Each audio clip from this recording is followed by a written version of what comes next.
Okay, hi again. Like this is part of a general session about AI workflows. We will not get into the technical details about each node and each part of this agent, but it's going to be like an overview of what we can do with platforms like N8N. Like N8N is one of the platforms where we can build like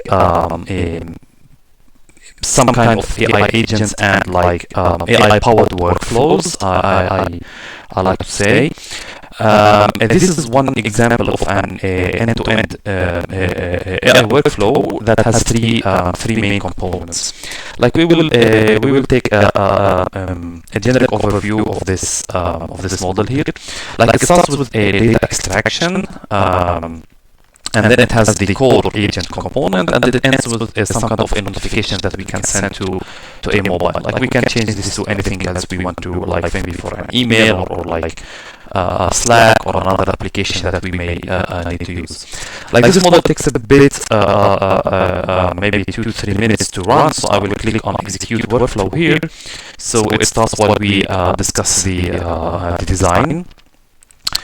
Okay, like I started it. Now, let's take a bit of a deeper look of what is happening here. Like for the data extraction part, it goes to a specific folder within our Google Drive. In our Google Drive, we drop a file or a document like this. We are looking for somebody with a specific skill set. Okay, we are leading like maybe I'm a CEO or I'm a part of an HR department in a company, and I have like a specific skill set that I'm looking to, and I'm considering some candidates. So I want an AI workflow to help me like scanning some candidates.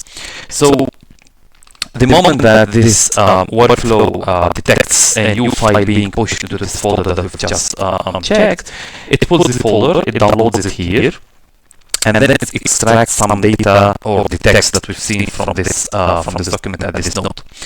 And then it pushes this text into the AI agent, and if we double click on the AI agent, we can see what is actually designed to do. So if we, 1 second, if we like get this like wider so we can see what's the internal message here. Like the idea that we are a sales, like we are telling it that you are a sales manager agent for an accounting software firm called Heaven, and you are provided with the ICP for an ideal prospect. Okay, you are looking for someone with this skill set, and we are giving it some kind of steps.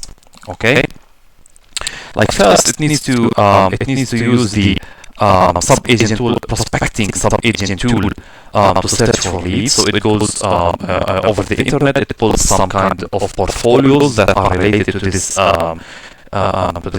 description or vacancy. Then it goes for another RevOps sub-agent tool. So it's the second tool, which is the second node in our diagram, which pushes this data into the database. It's the RevOps sub-agent. And then at the final stage, it goes to the SDR sub-agent. So it goes and it loops over each of these candidates that we push into the database and creates a specific email for each of them. Now we just got a pop-up here that the execution went successful for this agent.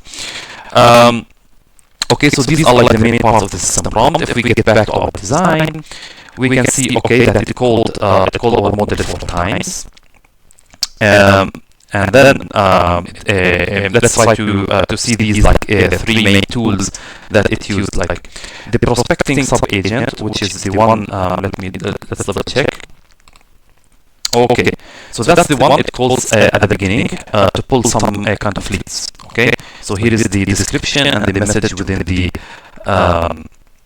this node, and it pulls some information about the leads. And if we see the output here, or if we check the output on the right hand side, we can see that it pulled some kind of names. Andrew something, like he's working for some kind of company.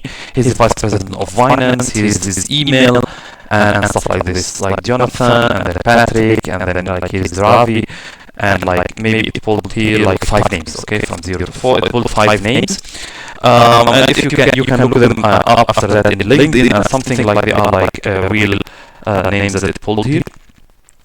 And after that, it pushes this into the database.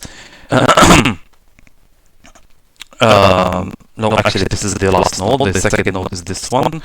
When it pushes them to the okay, let's see what is going on here with this prompt. Code this tool to save CRM in the database. Describe the prospect lead. Like we are saving the each one of these into the database, and if you see the node itself, it was hit 5 times. Like we've seen here that we pulled 5 candidates, and we hit this node after that 5 times. So it pushed into the database, and then we created an email draft for each of them based on this tool. Okay, and now this is the last one is the output. So we can like say the final output.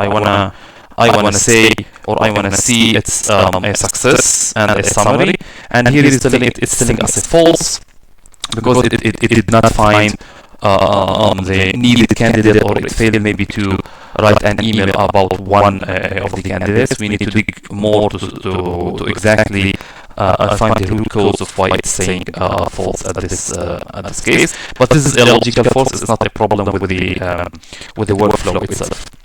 Now, after like it finishes its work, like the AI agent, it goes to the if statement, and the if statement it filters based on true or false. As we've seen here, it marked itself with a false, so it went into this route and it pushed a negative message to the mobile. This pushover is a mobile application you can install it on your mobile and connect it to the N8N in order to get some